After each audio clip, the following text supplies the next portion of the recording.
Senator Hawley. Thank you very much, Mr. Chairman. Mr. Vought, good to see you. Congratulations on your nomination. Thank you for being willing to do this job again. You did a great job the first time around. Look forward to seeing you back in this office. Let me just ask you, one of the important functions of OMB is the role that it plays in managing procurement through the Office of Federal Procurement Policy. Would you agree with me that it is a problem? And by the way, I think 1 out of every 10 taxpayer dollars goes to federal contractors. So that's a lot of money. That's a big part of our budget.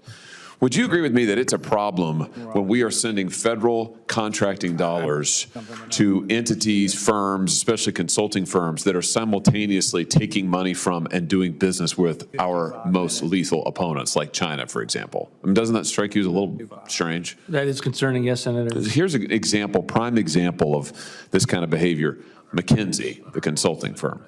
So McKinsey got, in the last year for which we had full numbers available, over $851 million worth of consulting work. They had 90 prime contracts with DOD.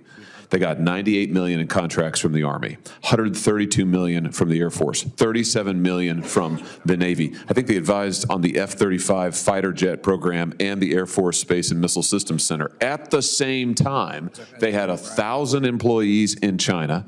They were doing business directly with the Chinese government, and they advised Chinese state-owned enterprises that have now been blacklisted by our own military. Now, my view is that if they want to do business with China, I don't recommend it, but I suppose it's fine so long as it's not illegal. But I don't think they should simultaneously be getting hundreds of millions, approaching $1 billion in contracts, federal contracts, military contracts from our own government. Here's my question for you. You're going to have a lot of influence in this process through the procurement rules and process.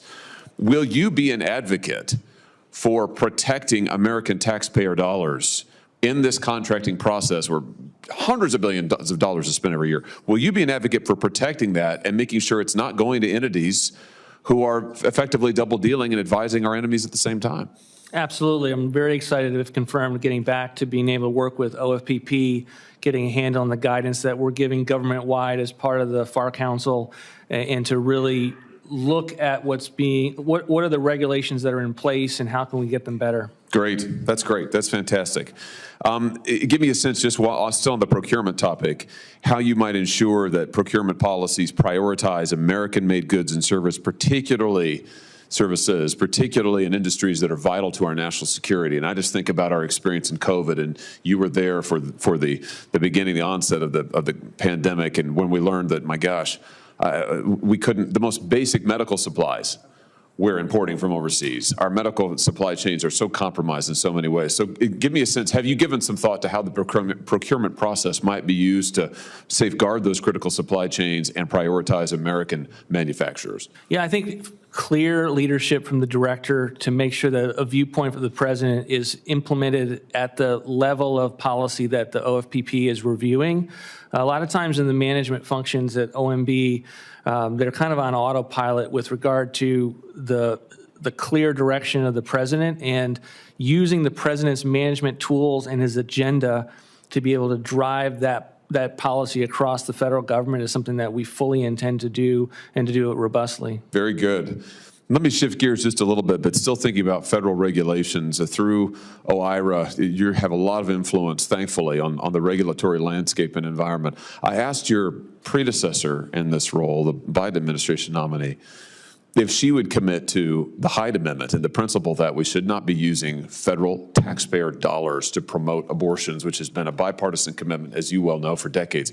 She wouldn't commit to that. And indeed, as you know, the Biden administration pretty promptly walked back their commitment to it and has been essentially violating the law, because it is the law. They've been violating it for years now. Let me just ask you, when it comes to the Hyde Amendment, which is the law of the land, will you work to ensure that all of our rules and regulations, everything that comes across your desk, is in full compliance with the Hyde Amendment, and we are not spending federal taxpayer dollars to promote abortion in any way? As I've said, Senator, we will abide by all laws on the books. Very good. Let me ask you just a couple more things, and when it comes to the policies of life, because again, you're going to have a lot of influence over the regulatory environment. Would you agree that federal funding for family planning through Title X, through that grant program, should not include federal funding for abortion providers? Again, the president has made his views on abortion really clear throughout the campaign. I'm not going to get ahead of the president with regard to the budget process.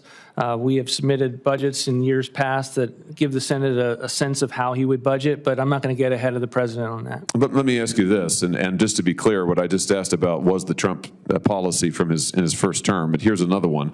Pregnancy resource centers, should they be able to receive federal funding through federal grants? That was the president's policy in his first term.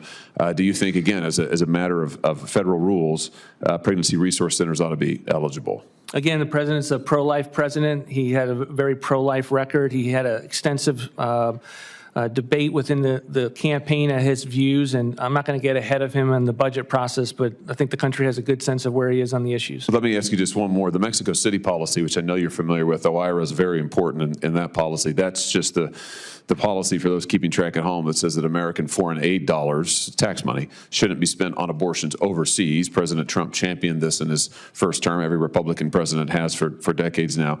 Do you agree with the Mexico City policy, and would you implement it if the president directed you to?